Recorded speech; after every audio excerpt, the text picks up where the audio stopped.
오늘 말씀 가운데 6절에서 8절까지의 말씀은 하나님의 심판의 진실성과 정당성을 다룬 저번 주 1절에서 그 5절까지의 말씀과는 달리 하나님의 통치에 대한 찬양을 다루고 있고요. 어린 양 되신 예수님과의 혼인잔치의 때가 이르렀다는 사실을 다루고 있는 내용입니다. 먼저 6절은 하나님의 통치에 대한 찬양을 소개하고 있습니다. 그리고 7절에서는 어린 양의 혼인의 때가 이르게 되었 것이다. 이것을 기록하고 있어요. 6절 말씀을 함께 읽겠습니다. 시작. 또 내가 들으니 허다한 무리의 음성과도 같고 많은 물소리와도 같고 큰 우리의 소리와도 같은 소리로 이르되 할렐루야 주 우리 하나님 곧 전능하신 이가 통치하시는도다. 아멘. 자, 한번 우리 따라서 해볼까요? 할렐루야. 할렐루야. 주 우리 하나님. 주 우리 하나님. 전능하신 이가 통치하시는도다. 통치하시는도다. 아멘. 통치하시고 계십니다. 아멘. 그러니 안심하십시오. 아멘. 요한은 허다한 무리의 음성과도 같은 소리를 듣습니다. 여기서 허다한 무리 또한 하늘에 존재하는 교회 공동체를 의미합니다. 허다한 무리, 곧 하늘에 존재하는 교회 공동체가 전능하신 주, 우리 하나님의 통치하심을 찬양하고 있다. 우리도 하나님이 우리의 삶을 통치하시는 것을 날마다 찬양할 수 있기를 바랍니다. 특별히 위기의 상황에서도 하나님이 우리를 통치하고 계심을 찬양할 수 있기 바라요. 제가 이 남해에서 6시간 거의 한 30분 만에 4시에 출발해서 10시 반에 도착했는데 별일을 다 겪었어요. 강풍을 만났고 남해 쪽은 강풍이 너무나 심해요. 오늘까지도 강풍이 여전히 있다고 얘기가 나오더라고요. 전라도 쪽을 지나니까 비가 막 내리는 거예요. 비가 막 내려요. 그리고 충청도를 지나서 가는데 날씨가 추워지니까 이제 땅에 얼어 있는 거예요. 결빙되어 있는 거예요. 평택 수원 고속도로로 들어갔는데 싱크홀이 생기는 거예요. 비가 엄청나게 때려가지고 3차선 도로가 1차선 도로밖에는 사용하지 않을 정도로 전부 다 구멍이 빵빵 뚫렸어요. 도로가, 아스팔트. 그래서 밤에 모르고 갔던 차들이 그 싱크홀 같은 이렇게 웅덩이 같이 파진 그 도로를 달리다가 타이어가 다 박혀가지고 찢어져가지고 한 10몇 대의 차들이 비상깜빡이 켜고 저 가드레일 끝에다가 차를 다 세워놓고 사람들이 나와서 다 전화통화를 하고 있는 그 광경이에요. 그리고 나중에 순찰차가 나와가지고 그걸 통제하는 상황에서 저희들이 거기서 차가 막혀가지고 2차선으로 돌아왔어요. 많은 차들이 그래서 거기에 모르고 그냥 자다가 그냥 차가 그냥 타이어가 펑크가 나버리는 이런 일도 겪었어요. 그리고 또 이제 가까이 이제 오니까 서해안 타고 가까이 오다 보니까 길이 너무나 눈이 막 내리는 것도 막 눈이. 그래서 남해부터 이 우리 집까지 개봉도까지 오는데 별별 이 기상 변화를 다 경험하게 되면서 올라왔어요.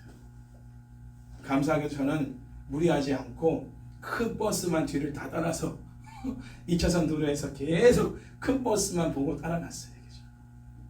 추월하는 것도 안 되고 레이로 추월했다가는 이제 난리 납니다. 더 차 돌아버리니까 계속 갔죠.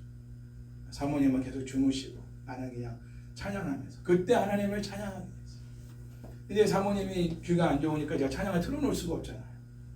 내비만 이렇게 무음으로 해놓고 이제 가는 거예요. 혼자서 내 속에서 찬양해요. 그리고 밑에서도 정말 그 숙소에서 그런 어떤 공포감, 두려움, 그리고 그런 일들이 있었어요. 밤에 그리고 낮에도. 그런데 그 상황 속에서 정말 오랜만에 경험하는 거예요. 내 속에서 찬양이 나오더라. 내가 부르고 있는 게 아니에요. 내 영혼의 극히 깊은 곳에서 맑은 가락이 올라온다는 이 찬양의 고백이 내가 실제로 경험하게 돼요. 그때 나온 찬양이 내 평생에 가는 길 순탄하며 내 영혼 찬양이요 내 영혼이 정말 부르고 있는 찬양으로 들려지는 거예요. 나는 그 찬양을 내가 입으로 부르지 않고 내 영혼이 내 속에서 부르고 있는 찬양을 들으면서 단잠을 잤어요. 밤에 그 소리의 가운데서 광풍 속에 이 찬양이 이렇게 내 영혼 속에서 울려 퍼지는 것을 이게 아무리 내가 안 부르려고 해도 찬양이 계속 나오는 거예요. 그 찬양을 내 영혼이 부르고 있는 가운데서 잠이 든 거예요.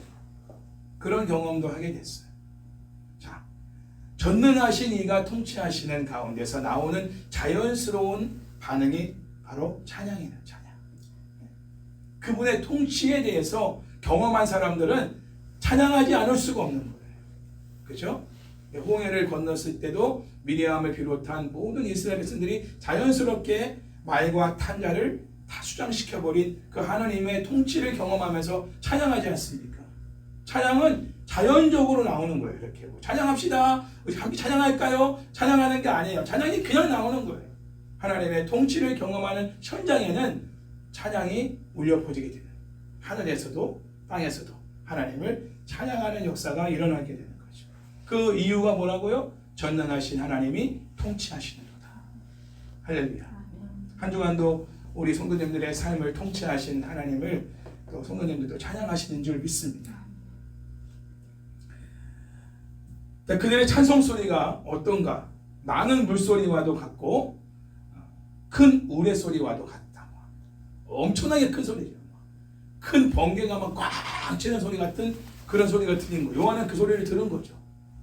그걸 어떻게 표현할 수가 없으니까 많은 물소리, 폭포 소리 같은 나이아가라 폭포 같지만 꽉 쏟아지는 소리, 큰 번개 소리, 그 천도 소리, 그리고 뭐예요?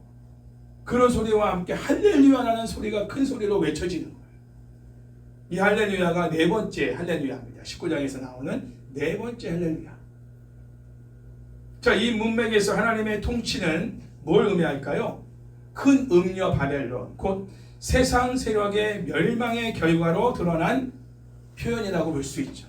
세상 세력이 완전히 멸망한 것에 대해서 하나님의 전능하신 하나님의 통치를 본 거예요. 그래서 하나님을 찬양하는 거죠.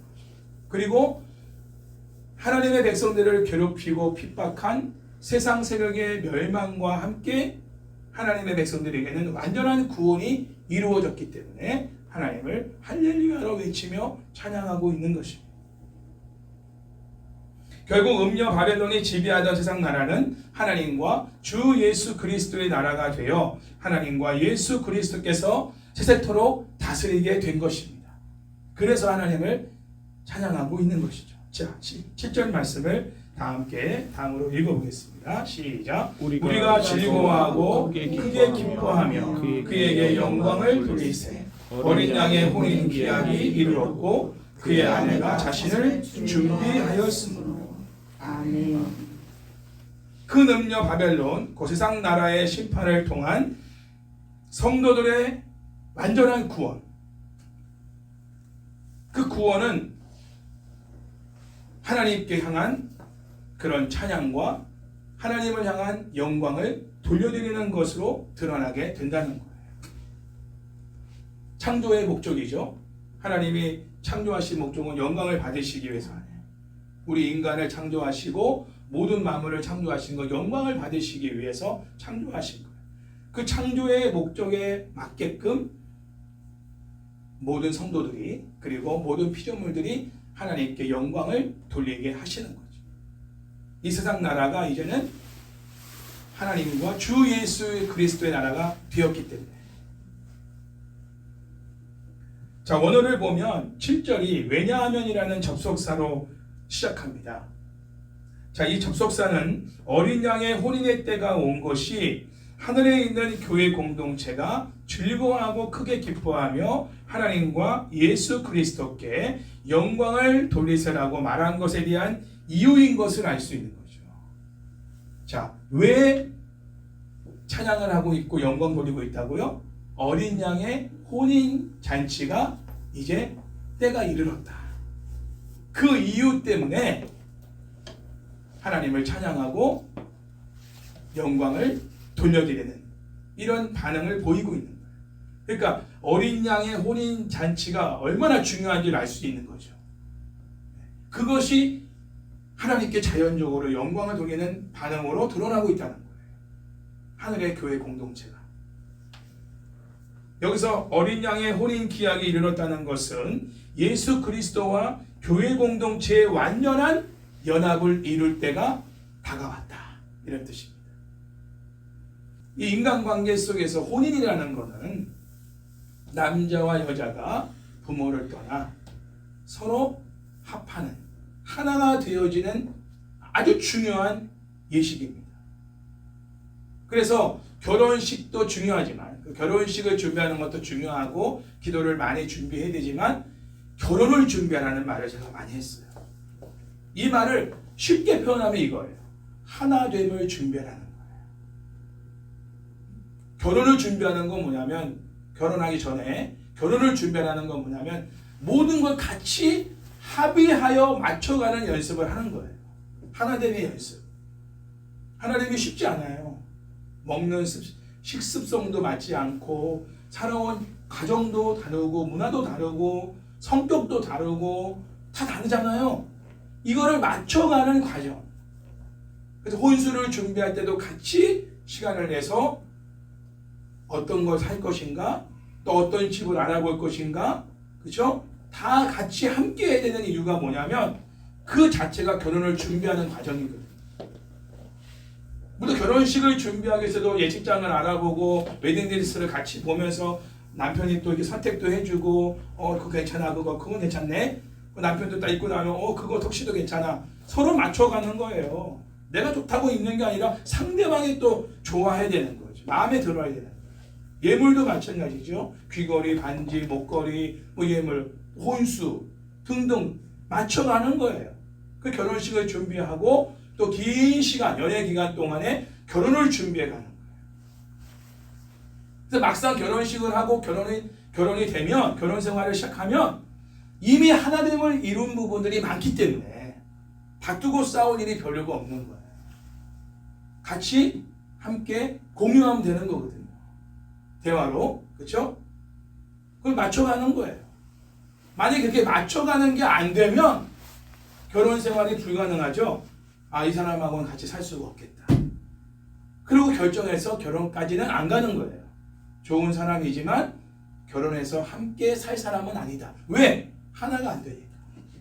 하나가 안 돼. 모든 것들, 신앙도 마찬가지고, 모든 것에서 같이 맞춰가야 되는 거예요. 그러니까 예수 그리스도와 교회 공동체와의 그 혼인 기약의 때가 이르렀다는 그 말은 교회 공동체와 예수 그리스도의 완전한 연합의 때가 이제 가까이 왔다.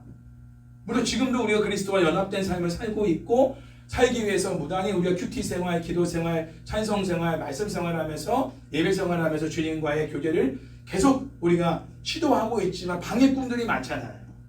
완전한 연합을 이루기는 어려워. 왜? 내 안에 죄도 있고 육체의 욕심, 탐심도 있고 사탄의 공격도 있기 때문에 완전한 그리스도와 연합, 그 영생의 기쁨을 완벽하게 누릴 수는 없다, 이 땅에서.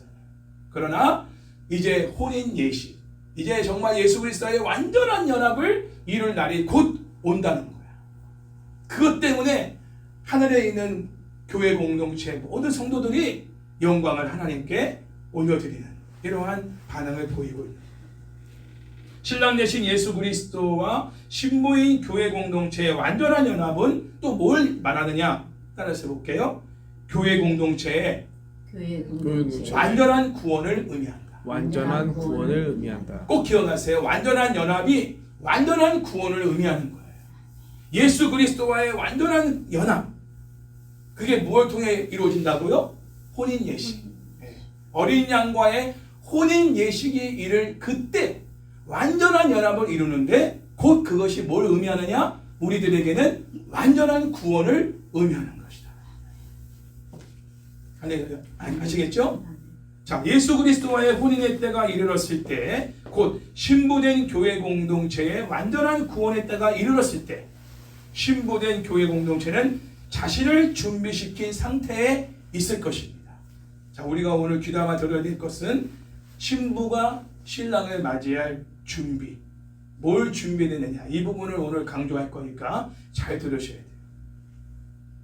이미 준비된 상태에 있을 거라는 거예요. 그러나 만일 어린 양 예수 그리스도와의 혼인의 때가 이르렀음에도 불구하고 신부된 교회 공동체인 우리가 준비되지 않았다면 기뻐하고 즐거워하며 하나님께 영광 돌릴 수 없는 상황이 벌어지게 될 것입니다. 준비된 사람들만이, 신부로서 단장한 사람들만이 기뻐하고 즐거워하며 어린 양 대신 예수 그리스도를 맞이할, 영광을 돌려드릴 그런 상황이 될 수 있다는 거죠. 자, 그렇다면 교회 공동체인 우리가 예수 그리스도의 신부로서 어린 양 예수님과의 혼인 예식을 위해 뭘 준비를 해야 되느냐? 일반적으로 신부는 혼인잔치 때 신랑에게 가장 잘 보이기 위해 자신을 가장 아름다운 모습으로 준비시키는 것이 상식이죠. 그렇죠? 그래서 웨딩드레스도 신랑이 마음에 드는 것으로 고르는 거예요. 뭐가 마음에 들어? 와, 이거 예뻐. 오, 이거 최고야. 난 이거 좋아. 이쪽 좋아. 이거 한 표. 그러면 신부가 단장하는 이유는 신랑을 위해 단장하는 거예요. 하객들을 위해 단장하는 게 아니에요. 양가 부모님들을 위해 단장하는 게 아니고 나 자신을 이렇게 뽐내려고 단장하는 게 아니에요. 결혼식의 주인공인 신랑 신부는 서로를 위해 가장 아름다운 모습을 서로에게 보여주기 위해서 단장을 하는 거예요. 그래서 막 다이어트도 하고 피부 관리도 하고 화장도 예쁘게 하고 귀걸이도 비싼 거 하고 화장도 립스틱도 바르고 가장 아름다운 모습으로 단장을 해서 결혼 예식을 준비하고 치르는 거잖아요. 마찬가지입니다. 자, 이러한 모습은 요한계시록 21장 2절에서도 나오는데 신부인 교회 공동체가 신랑 되신 예수님과의 혼인잔치를 위하여 자신을 단장했다 하는 모습을 표현하고 있어요. 자, 같이 한번 꼭 바로 뒤에 있으니까 21장 2절을 한번 성경을 통해 같이 읽어봅니다. 시작. 또 내가 봄에 거룩한 성 새 예루살렘이 하나님께로부터 하늘에서 내려오니 그 준비한 것이 신부가 남편을 위하여 단장한 것 같더라. 여기로 나오죠. 특별히 요한계시록의 문맥에서 신부가 자신을 준비했다, 준비시켰다. 구체적으로 뭘 말할까요? 계속 우리가 요한계시록을 쭉 보면서 14만 4천은 어떤 사람이다, 그 사람들은 이 땅에서 어떤 삶을 살았던 사람들이다, 이런 얘기를 했잖아요. 자, 요한계시록의 문맥에서 볼 때 신부된 교회인 우리가 신랑 되신 예수님을 맞이하기 위해서 준비하는 것들은 뭐냐? 그것은 목숨을 내놓고 짐승, 곧 우상에게 절하지 않는 것입니다. 이 세상의 우상, 이 세상이 가치로 여기고 있는 것들에 무릎을 꿇지 않아요. 돈, 명예, 권력, 인기, 성공, 그 어떤 것이라도 굴하지 않는 거예요. 하나님을 대신할 수 없는 거예요. 하나님이냐 돈이냐 했을 때 하나님을 선택하라. 하나님이냐 명예냐? 하나님. 하나님이냐 인기냐? 하나님. 그리고 짐승의 표를 받지 않는 거죠. 짐승의 표는 그 당시에 네로라고 있잖아요. 네로의 이름으로 모든 매매 사업이 매매가 이루어졌잖아요. 그 말은 뭐냐면 네로에게 속한 자다는 뜻이라고 있잖아요. 그 이름을 받는다는 것은 내가 그에게 속한 자다는 뜻이에요. 그러니까 우리는 어느 누구에게도 속하지 않는 거예요. 오직 하나님, 우리 주인 되신 신랑이신 예수 그리스도께 속한 자, 하늘에 속한 자, 주님께 속한 자로 살아가요. 이거 구체적으로 말한다면 어디 가나 우리는 예수님의 신부로서의 삶으로 살아가는 거예요. 내가 싱글로 있지만 이미 결혼을 약속한 신랑이 있다면 내가 남자친구를 만나든 다른 직장에서 동료를 대하든 누구를 대하든 간에 내 짝은 있는 거예요 지금. 그러면 나는 싱글로 살고 있어도 내 짝이 있기 때문에 짝이 있는 사람답게 모습을 행동을 해야 되는 거예요. 어디 가도. 거리를 두고 다른 사람보다. 그렇죠? 뭔가 이 신랑에게 있어서 뭔가 속상하고 또 뭔가 의심을 살 만한 말과 행동을 다른 사람과의 관계에서 해서는 안 되는 거죠. 왜? 나는 그에게 속한 자니까. 우리도 이 땅에서 예수님께 속한 자라면 예수님이 기뻐하시지 않는 자리나 예수님이 원하시지 않는 말과 행동은 삼가하는 거예요. 세상 사람들이 다 그렇게 해도 왜? 그들은 세상에 속한 자니까. 우리는 하나님께 속한 자고 하늘에 속한 자고 신랑이신 예수님께 속한 자이기 때문에 예수님이 원하시는 말과 행동과 처신을 하며 살아가는 거예요. 그러니까 많이 충돌이 있겠죠. 세상 사람들하고.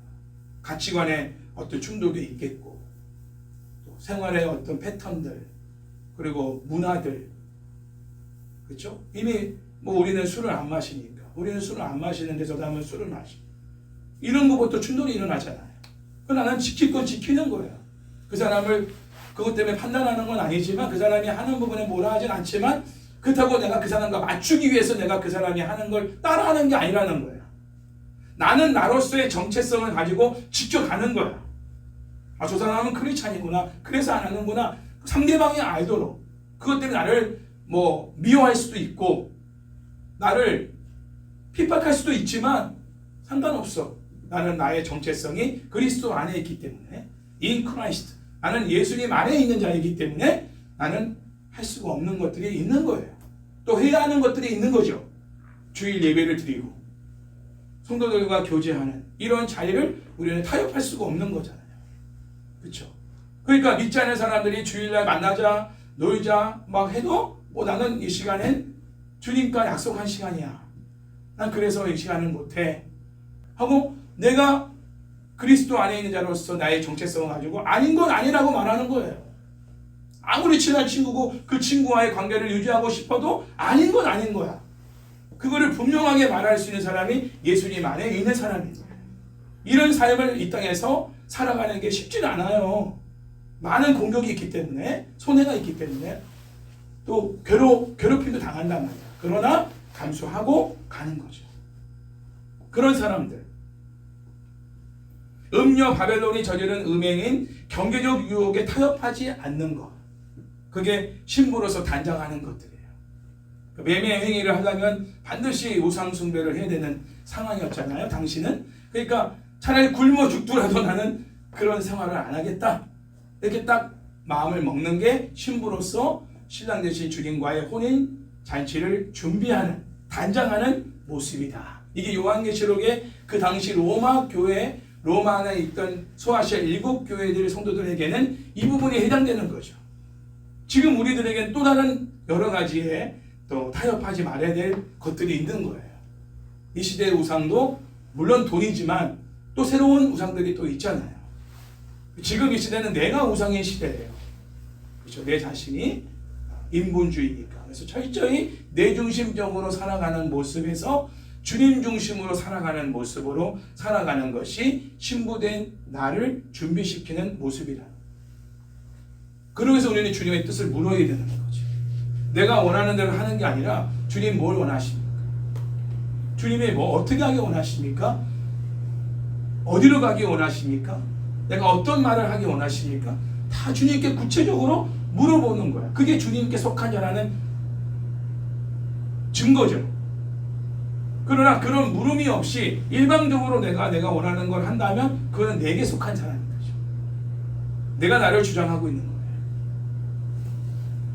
자, 11장에서 보면 이미 우리가 보았듯이 두 증인이 나오죠. 죽기까지 증인의 삶을 사는 것이며 그러한 자들이 바로 14만사천에 속한 자들인 것을 11장에서 우리가 다뤘습니다. 그리고 우리 한가족 교회 주신 이 올해 사명도 이 11장에서 나온 내용이에요. 고난과 핍박 중에도 두 증인의 사명을 감당하라. 이것 또한 신부로서 교회 공동체는 우리가 신랑 되신 주님을 맞이하기 위한 준비의 과정 중에 중요한 모습인 겁니다. 자신을 예수님의 신부로 준비시킨 성도들은 요한계시록 2장 3장에서 소개된 소아시아 7교회들에게 요구받았던 이기는 자들로 인정받을 수가 있는 것이죠. 여기서 이긴다는 것은 뭐냐? 구원의 완성을 의미합니다. 이긴다. 이기는 자. 많이 들었죠? 이기는 자. 이기는 자만이 하늘 성전 보좌에 우리가 같이 앉을 수 있고 14만 4천에 거하는 사람들은 이기는 자란 말이에요. 이기는 자. 그 이기는 자가 의미하는 게 뭐냐? 구원을 의미하는 것이다. 자신을 준비시킨 것은 구원을 이루어가는 과정이라는 걸 알 수가 있는 거예요. 그러니까 우리가 죄와 싸우고 육체와 싸우고 사탄과 싸우고 이기심과 싸우는 이 과정들, 싸워서 이기는 이 과정들이 바로 구원을 이루어가는 성화의 과정인 거예요. 그것이 우리를 또 단장하는 과정인 거예요. 이 과정을 다 통과해서 신부로서 우리가 단장된 가운데 신랑이신 예수님과의 혼인 잔치에 이르렀을 때 기뻐하고 즐거워하며 영광을 하나님께 올려드리는 그러한 모습이 되는 것이죠.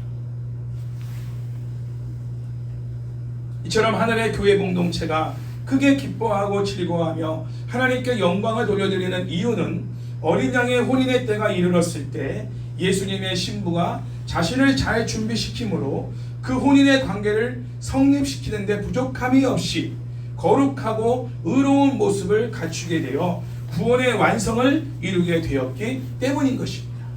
그래서 기뻐하고 즐거워하며 영광을 하나님께 돌려드리고 있는 거예요. 힘든 과정이었지만 그 과정을 통과함으로 신부로서 우리가 단장될 수 있었고 구원을 완성할 수 있었기 때문에 그래서 하나님께 최종적으로 영광을 돌려드리게 되는 거죠. 승리한 사람들만이 그런 영광을 하나님께 올려드릴 수가 있는 것입니다. 자, 8절 말씀 그 다음에 읽어볼게요. 자, 승리한 사람들에게 어떤 게 허락되었는가?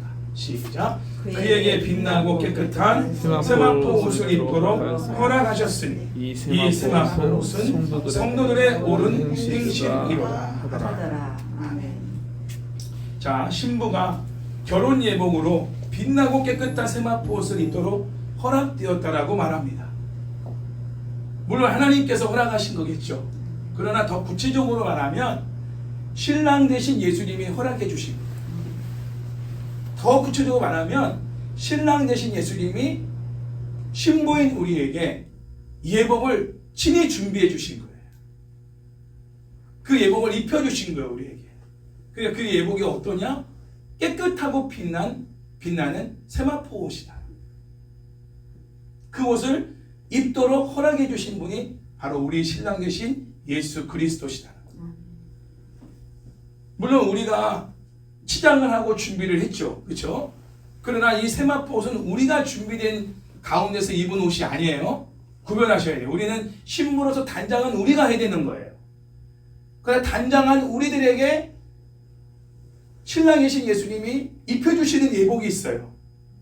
그거는 예수님이 허락해 주시고 우리에게 선물로 주셔야 되는 거예요. 그게 바로 깨끗하고 빛나는 세마포 옷인 것이에요. 그 옷을 친히 우리에게 입혀주시는 거예요.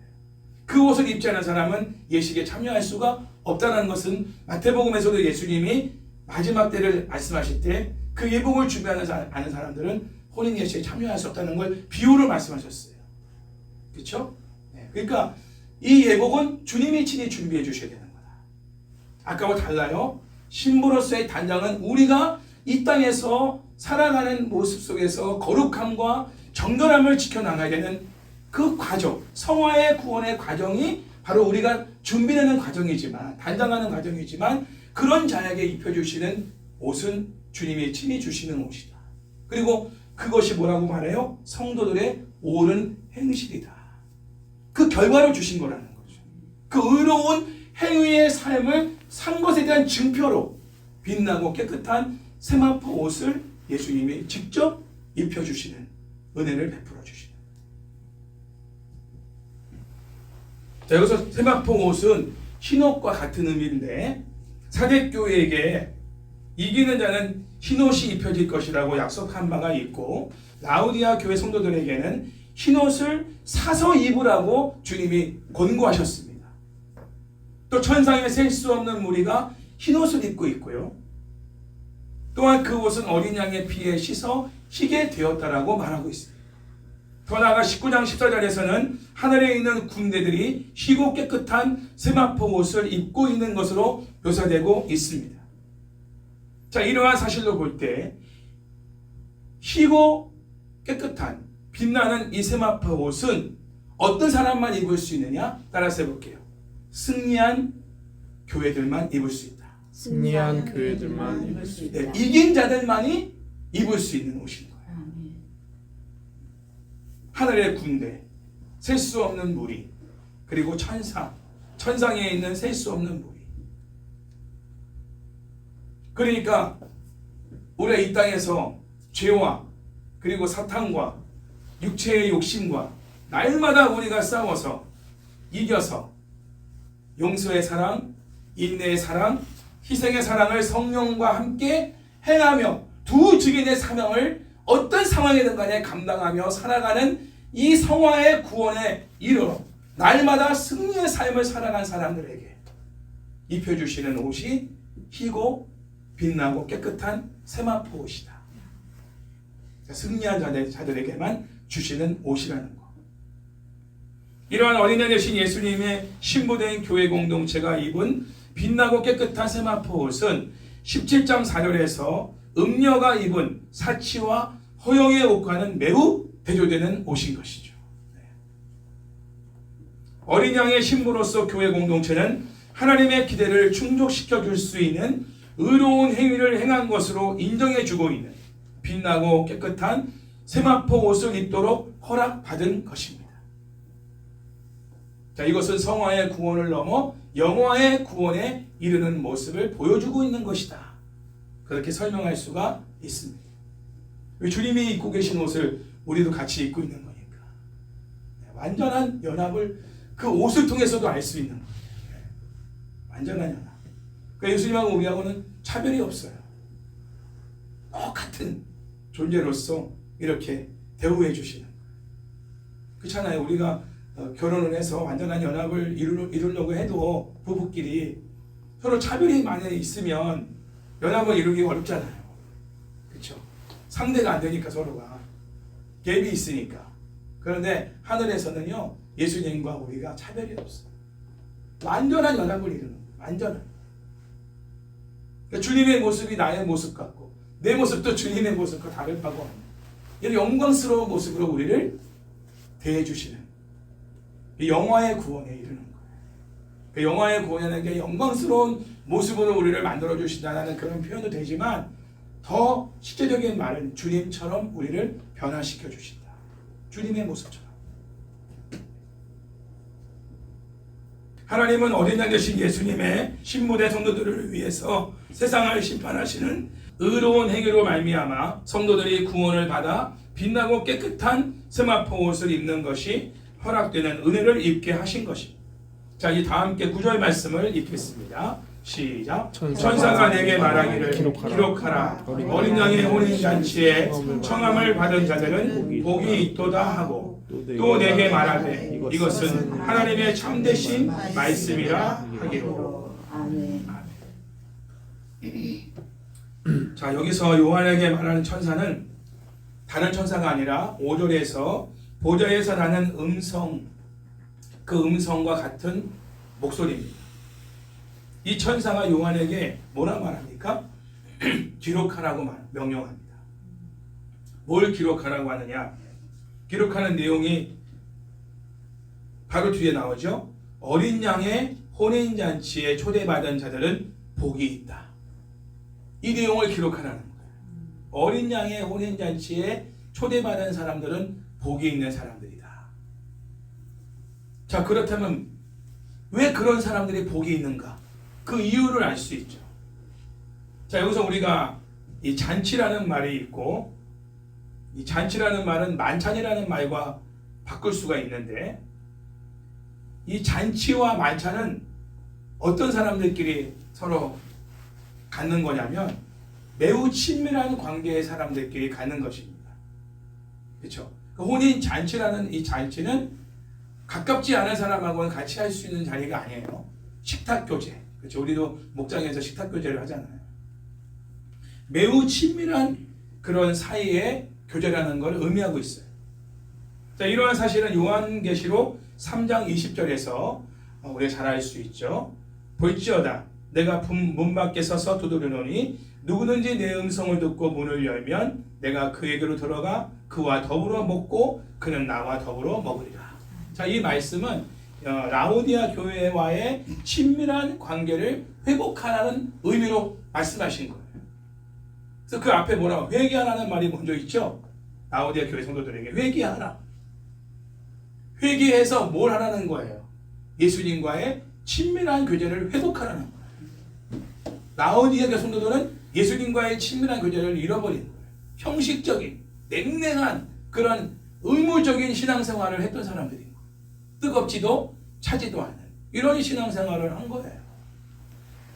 그래서 어떤 분들은 세대론적인 그런 관점에서 요한계시록을 보는 분들은 라오디아 교회가 지금 이제 마지막 시대의 교회들의 모습을 말하고 있다. 이렇게 이제 또 해석을 합니다. 저는 그 해석에는 찬성하지 않지만 세대론적인 관점에서 보는 사람들은 에베소 교회는 예수님 당시의 교회, 그러면 시대적으로 그 다음에 또 무슨 교회, 그래서 시대적인 연대적으로 그 교회를 7개 교회를 이렇게 분리해가지고 설명하는 분들이 계셔요. 그러니까 라오디아 교회가 맨 마지막에 소개되고 있잖아요. 그러니까 마지막 시대의 교회의 모습이 라오디아 교회와 같은 모습이 될 것이다. 그래서 뜨겁지도 차지도 않은 냉랭한 이런 성도들이 될 것이다. 이렇게 말하는 분도 계세요. 그러나 그건 제가 주장하는 바가 아닙니다만 중요한 건 뭐냐면 라오디아 교회가 그랬다는 거예요. 당시에. 그래서 너희가 회개하지 않으면 나와의 친밀한 교제를 누릴 수가 없다. 그 말은 뭐냐면 진정한 구원을 이룰 수가 없다는 거예요. 지금 19장의 말씀을 보면 혼인잔치에 참여한다는 자체가 뭐예요? 예수님과 완전한 연합을 이루는 거라고 얘기했잖아요. 이 땅에서 신앙생활을 하는 것도 완전한 연합을 이루고 있지 않은데, 물론 완전하진 않지만 연합을 이루고 있지 않은데 어떻게 천상에 가서 예수님과의 완전한 연합을 이룰 수 있겠습니까? 생각을 해보세요. 이 땅에서도 냉랭한 관계 속에 주님은 주님, 나는 나, 따로따로 이렇게 살았는데 천상에 가서 어떻게 주님과 완전한 연합을 이룰 수 있는 존재가 될 수 있을까요? 뭐가 안 맞잖아요, 말이. 이 땅에서도 예수님과의 그 친밀한 교제와 사귐과 그 나눔을 유지하기 위해서 치열한 싸움을 싸우는 거예요. 그걸 못하게 하는 이 죄와 사탄과 육체의 이 탐심과의 이 영적 싸움에서 날마다 싸워서 회개해서 이 주님과의 친밀한 사귐을 유지하는 사람들. 그러기 위해서 황제 숭배도 안 하는 거고, 그러기 위해서 매매 생활도 안 하는 거고, 그러기 위해서 우리가 타협하지 않는 거죠, 세상과. 그 관계를 유지하기 위해서 주님과의.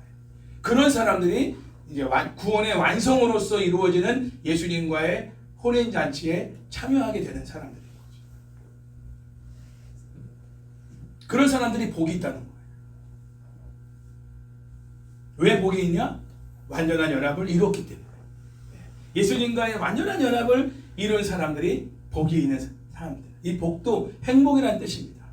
진짜 행복은 예수님과의 연합에 있는 거예요. 아멘. 우리가 이 땅에서는 행복을 찾을 수가 없어요.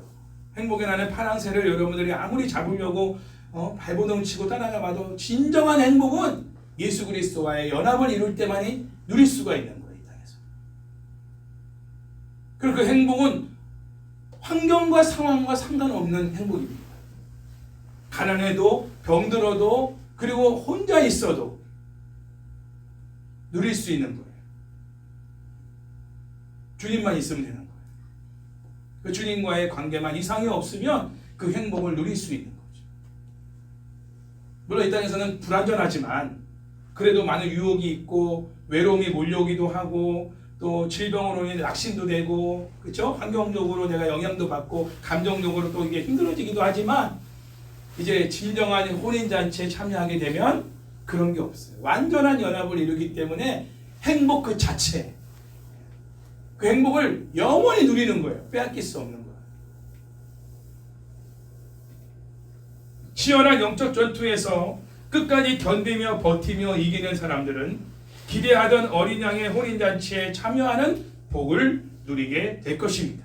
자, 이러한 종말적 잔치는 이사야 25장 6절에 예시되어 있습니다. 제가 한번 읽어드릴게요. 만군의 여호와께서 이 산에서 만민을 위하여 기름진 것과 오래 저장하였던 포도주로 연회를 베푸시리니 곧 골수가 가득한 기름진 것과 오래 저장하였던 많은 포도주로 하실 것이며.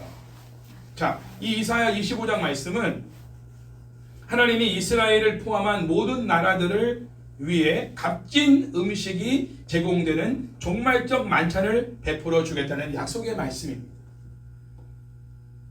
자, 그리고 9절에서 보좌에서 나온 음성이 이것은 하나님의 참되신 말씀이다라고 말하고 있죠. 하나님의 말씀이 참되다는 이 천사의 선언은 성도들의 구원과 연관된 것이며 동시에 바벨론, 세상에 대한 하나님의 심판과 연관된 것입니다. 진실하고 변함이 없는 것이다. 완벽한 것이다. 공의로운 것이다.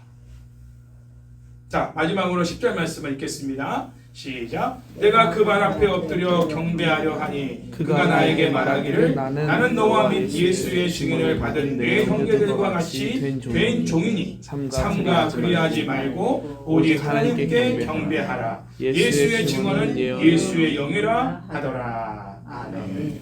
자, 요한은 천사가 전달한 어린 양 혼인잔치에 대한 그 메시지에 큰 감동을 받습니다. 참되신 하나님의 그 말씀에 압도를 당합니다. 그래서 발 아래 엎드려 경배를 하려고 합니다. 그러나 참되신 하나님의 말씀을 전달한 천사가 뭐라고 말합니까? 조심하라. 삼가 그리하지 말라. 조심하라. 너 그러지 마. 그렇게 하지 마. 자신에게 경배하려는 요한의 경배 행위를 저지시키죠. 못하게 합니다. 그리고는 천사가 이렇게 말합니다. 자신은 요한과 예수님을 증거하는 사역을 감당하는 동료 종들과 같이 하나님을 섬기는 일에 있어서 같은 존재일 뿐이다. 자, 여기서 주의할 것은 천사가 인간과 동질적인 존재라는 걸 말하고 있는 게 아니라 기능적인 면에서 같은 존재라는 걸 말하고 있는 거예요.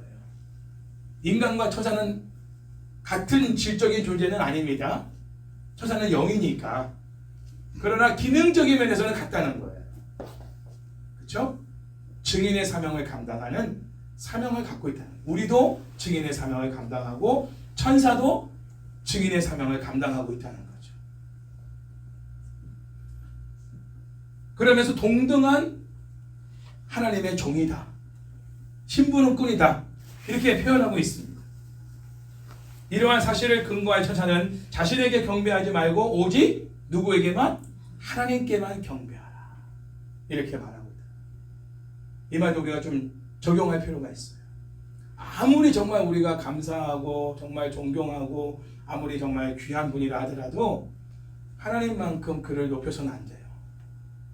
아시겠죠? 천사가 얼마나 정말 영광스러운 모습이 있으니까 또 이런 엄청난 메시지를 전했으니까 얼마나 감동을 받았으면 요한이 엎드려 경배하려고까지 했겠어요. 그래도 하면 안 되는 거예요. 누구에게만? 하나님께만 우리가 엎드려 경배해야 돼요.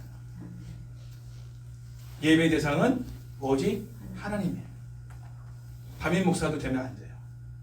큰 교회 가보면 담임 목사님이 영광을 받는 경우들이 있어요. 목사님이 다 가운데로 쭉 지나가면 성도들이 다 일어나가지고 기립박수하고 박수를 치는 그런 교회도 있어요. 이단이 아니에요. 일반 정통 교회들도 그래요. 아직도 목사님이 손을 막 손으면서 이렇게 들어가면 성도들이 다 기립해가지고 박수를 북한처럼 이렇게 쳐요. 담임목사가 딱 앉으면은 이제 뒤에 거기 자리에 딱 앉으면 성도들이 앉아. 이런 교회도 있어요. 몇만 명씩 모이는 교회예요. 그러면 안 된다는 거예요. 뭐하러 왔냐고 거기를 예배당에 뭐하러 왔어 지금. 담임 목사님 높이려고 온 거 아니잖아요. 그죠? 하나님을 높이러 온 거 아닙니까? 그래도 문제의식을 못 느끼고 있어. 이게 문제야. 우리는 그러지 않지만 이 상황과 유사한 상황이 22장 9절에 가면 다시 한번 반복이 되고 있어요. 자, 22장 9절도 한번 뒤로 좀 넘겨서 한번 같이 읽어볼게요. 맨 마지막 장이죠. 9절 말씀 한번 볼게요. 그가 시작. 그가 내게 말하기를 나는 너와 내 형제 선지자들과 또 이 두루마리의 말을 지키는 자들과 함께 된 종이니 그리하지 말고 하나님께 경배하라 하더라. 오직 누구에게만? 하나님께만. 경배를 받으실 분은 오직 하나님밖에 없어요. 그리고 그 경배는 누구의 이름으로? 예수 그리스도의 이름으로. 누구를 통해? 성령을 통해. 하나님을 예배하는 신령과 진정. 예배를 주관하시는 분이 누구냐? 성령님이시고 성령을 철저하게 의지해야 돼. 안 그러면 그 하나님께 올려지는 예배가 될 수가 없어요. 그리고 누구의 이름으로 나가야 되느냐? 예수님, 중보자이신 예수님의 이름으로 나아가야만 하나님을 예배할 수가 있어요. 그리고 예배는 결국 누구에게 드리느냐? 하나님께 드려요. 그래서 찬양을 고를 때도 성부 하나님에 대한 찬양, 성자 예수님에 대한 찬양, 성령 하나님에 대한 찬양을 우리가 골고루 찬양을 해야 되는 겁니다.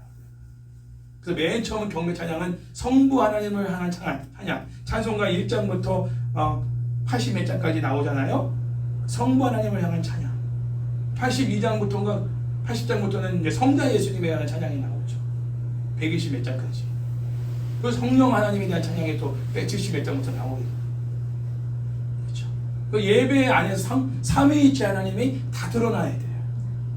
그러나 경배를 받으시는 분은 하나님이시다. 잊지 말아요. 자, 10절에서 예수의 증언은 예언의 영이다라고 말한 문구에서 영은 헬라어로 따라서 볼게요. 퓨뉴마라고 합니다. 이 퓨뉴마라는 이 단어가 요한계시록에 24번 사용되고 있는데 그 중에서 13장 15절에 생기, 16장 13절에 새 더러운 영들, 16장 13절에 귀신들의 영들, 18장 2절에 악한 영, 22장 6절에 선지자들의 영들을 제외한 19회의 영이라는 이 단어는 성령을 의미하는 단어로 사용되고 있어요. 이 5번을 제외하고 나머지 19번 사용된 영이라는 단어는 성령을 의미하고 있다는 거예요. 다시 말하면 성령은 예언의 영이라는 거죠. 그래서 진리의 성령이시면서 또한 예언의 영이시다. 그러니까 하나님의 영은 하나님의 종들을 통해서 하늘에 계신 예수 그리스도의 말씀을 지상에 있는 하나님의 백성들에게 전달하는 역할을 하고 계신 거예요. 그러니까 성령의 감동, 감화, 역사, 충만, 교통하심을 주의 종이 받아야 되는 이유는 뭐냐면 하늘에 있는 주 예수 그리스도의 뜻을 성령을 통해서 성도들에게 증거하는 사역을 감당하는 게 설교자의 사역이거든요.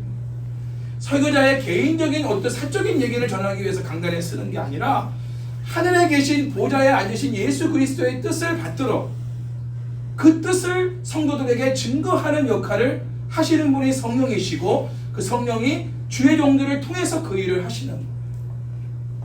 그래서 주의 종을 위해서 기도할 때 복음을 증거하는 하나님의 말씀을 증거하는 목회자들을 위해 기도할 때는 성령의 감동, 감화, 역사, 충만, 교통, 위로하심이 우리 목사님에게 임하여 주님의 뜻을 전달하게 하여 주옵소서. 그리하여 그 뜻이 목사님 뜻이 아니라 주님의 뜻으로 우리가 또 받게 하여 주시고 그 주님 뜻으로 받고 순종할 수 있는 은혜도 성령님 허락하여 주시옵소서. 아멘. 그게 진정한 신앙생활을 이 땅에서 하고 있는 거예요. 주인은 누구예요? 주인. 그리고 도구로서 쓰임받는 게, 스피커로서 쓰임받는 게 목회자예요. 그리고 글을 쓰는, 주종을 쓰는 분이 성령님이신 거죠. 성령의 충만함을 받지 않으면 목회자가 허튼 소리 하는 거예요. 자기 소리 하는 거예요. 인간적인 소리 하는 거예요. 철저하게 무릎으로 나가야 되는 거예요, 목회자가. 왜? 성령의 지배를 받아야 되니까. 안 그러면 인간적인 소리밖에 못 하는 거예요. 거기는 하나님의 뜻이 드러나지 않는 예배당인 거예요. 사람의 뜻이 드러나는 거예요. 그럼 그 뜻에 순종하고 나가는 건 하나님과 아무 무관한 거죠. 예수님과 아무 무관한 것을 가지고 성도들이 순종하고 가는 거예요. 그런 교회들이 되면 그거는 완전히 인본주의적인 교회예요. 주님과 관계가 없는 교회예요. 그래서 이 목회자가 또 메시지를 전하는 또 우리 많은 그 증거자들이 참 중요한 거예요. 성령의 도구로 사용돼야 한다. 왜? 예언의 영이시니까 성령님께서. 요한이 선지자로서 지상에 존재하는 소아시아 7교회에게 하늘에서 왕으로서 좌정하신 예수님의 말씀을 대신하여 선포하고 있는 이 요한계시록은 성령에 의해서 증거되고 있는 말씀인 것이다. 할렐루야. 요한이 기록하고 있지만 누구를 통해서? 성령을 통해서 기록되고 있는 것이고 증거되고 있는 것이다. 그러면 이 말은 누구의 말이냐? 그런데 주님의 말이다.